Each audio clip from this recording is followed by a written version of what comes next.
श्रद्धा का चमत्कार, एक सच्ची घटना पर आधारित कथा।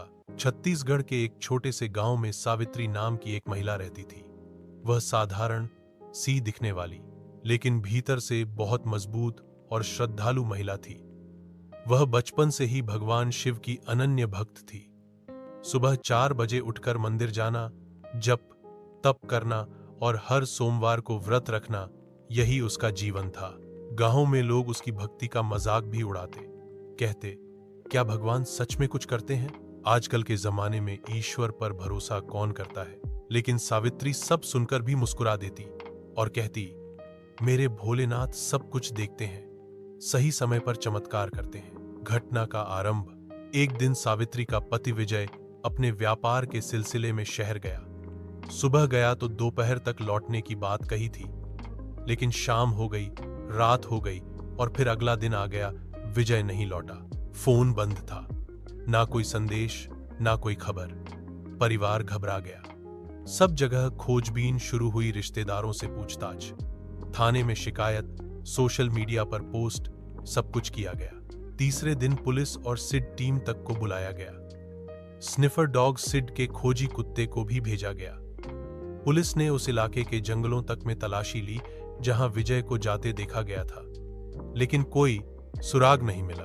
5 दिन बीत गए। घर वालों ने अब मान लिया कि शायद विजय की मौत हो चुकी है। कुछ लोग यहां तक कहने लगे कि शायद उसकी लाश कहीं पड़ी हो जिसे जानवर खा गए हों। श्रद्धा की परीक्षा, लेकिन सावित्री का मन यह मानने को तैयार नहीं था।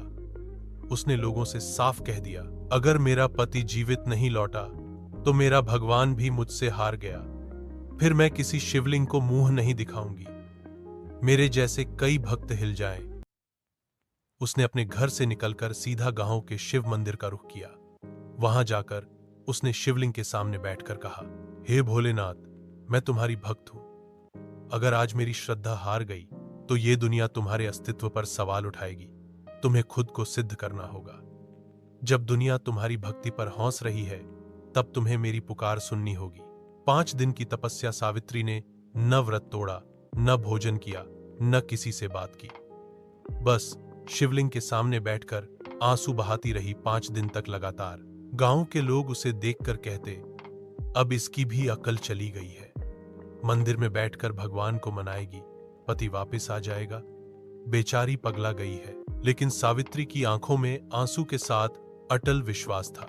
चमत्कार का दिन, ठीक 5वें दिन की शाम, मंदिर के बाहर एक लड़का दौड़ता हुआ आया और चिल्लाया, विजय भैया का फोन आया है, विजय भैया जिंदा है। सावित्री की आंखों से झरझर आंसू बह निकले। सभी लोग हैरान रह गए। घटना की सच्चाई, विजय ने अपने दोस्त के फोन से बताया कि वह जब शहर से लौट रहा था तब कुछ अपराधियों ने उसे अगवा कर लिया।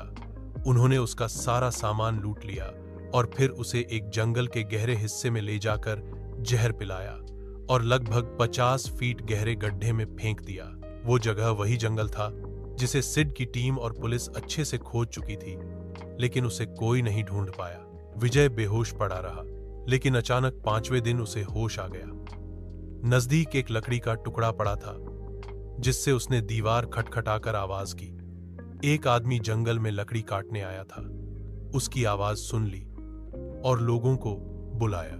सावित्री की शक्ति। जब विजय को अस्पताल ले जाया गया, उसने सबसे पहले पूछा, सावित। जब विजय को अस्पताल ले जाया गया, उसने सबसे पहले पूछा, सावित्री कहाँ है?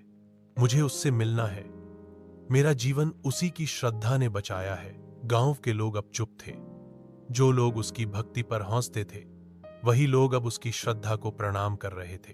अंत में जब विजय मंदिर पहुंचा, सावित्री अब भी शिवलिंग के सामने बैठी थी, आंखें बंद, होंठों पर मंत्र। जैसे ही उसने आवाज सुनी, सावित्री, वो दौड़कर उठी और भोलेनाथ के सामने सिर झुका दिया। भोलेनाथ, आपने मेरी लाज रख ली। आपने एक नहीं, हजारों श्रद्धालुओं की आस्था को बचाया है। इस सच्ची घटना से क्या सीख मिलती है? श्रद्धा अगर सच्ची हो तो ईश्वर कभी देर नहीं करते।